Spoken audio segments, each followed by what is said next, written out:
मेरी YouTube channel ज्ञान एक संसार चैनल में आपका स्वागत है। और आज के वीडियो देखेंगे और जानेंगे 51 शक्ति पीठ की पौराणिक कथा।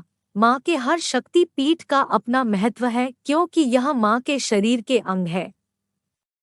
क्या आप जानते हैं इन शक्ति पीठों के पीछे की कथा क्या है और इनसे माँ के स्वरूपों का क्या जुड़ाव है?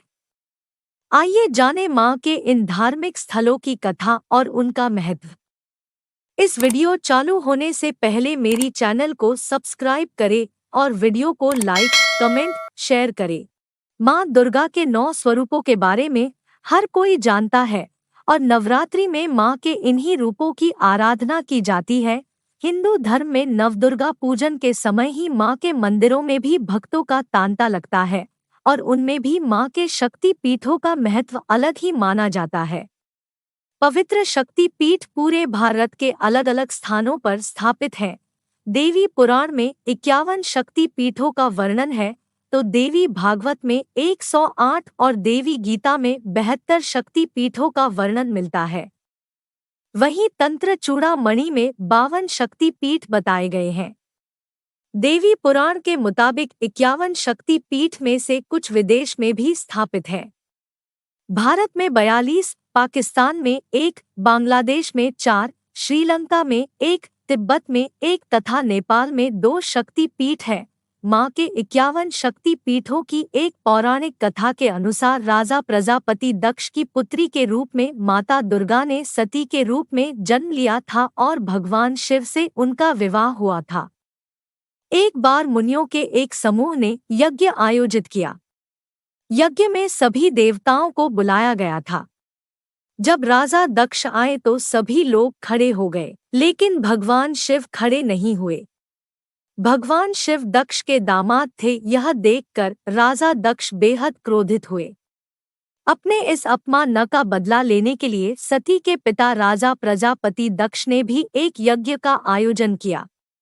उस यज्ञ में ब्रह्मा, विष्णु, इंद्र और अन्य देवी देवताओं को आमंत्रित किया, लेकिन उन्होंने जानबूझकर अपने जमाता भगवान शिव को इस यज्ञ का निमंत्रण नहीं भेजा।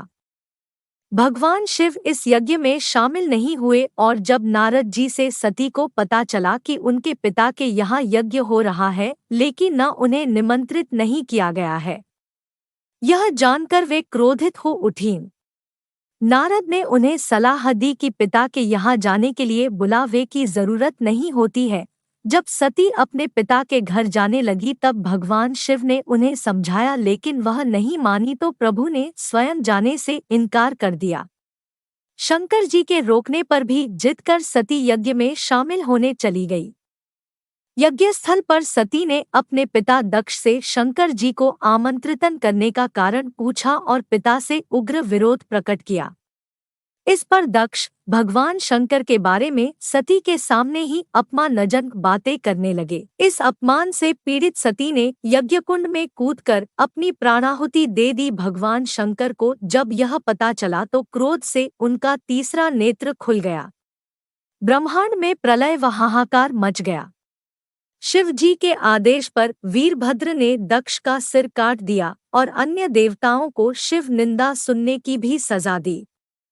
भगवान शंकर ने यज्ञकुंड से सती के पार्थिव शरीर को निकाल कंधे पर उठा लिया और दुखी होकर सारे भूमंडल में घूमने लगे। भगवती सती ने शिवजी को दर्शन दिए और कहा कि जिस जिस स्थान पर उनके शरीर के अंग अलग होकर गिरेंगे वहां महाशक्ति पीठ का उदय होगा। सती का शव लेकर शिव पृथ्वी पर घूमते हुए तांडव भी करने लगे, जिससे पृथ्वी पर प्रलय की स्थिति उत्पन्न होने लगी। पृथ्वी समेत तीनों लोकों को व्याकुल देखकर भगवान विष्णु अपने सुदर्शन चक्र से सती के शरीर को खंड खंड कर धरती पर गिराते गए। जब जब शिव नृत्य मुद्रा में पैर पटकते, विष्णु अपने चक्र से माता के शरीर का कोई अंग काटकर उसके टुकड़े पृथ्वी पर गिरा देते।